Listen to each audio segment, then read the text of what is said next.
By empowering both teachers and students to engage with real-world challenges through creativity, critical thinking, and collaboration, education can truly become a force for driving sustainable and inclusive change.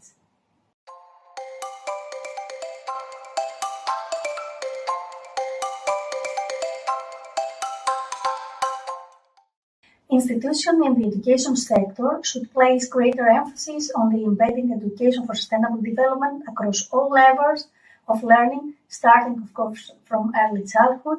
And this means moving beyond isolated projects and integrating sustainability into curricula, also teacher training and school culture. Schools should also foster interdisciplinary collaboration, encourage student-led initiatives, and provide platforms for educators to innovate and share their best practices.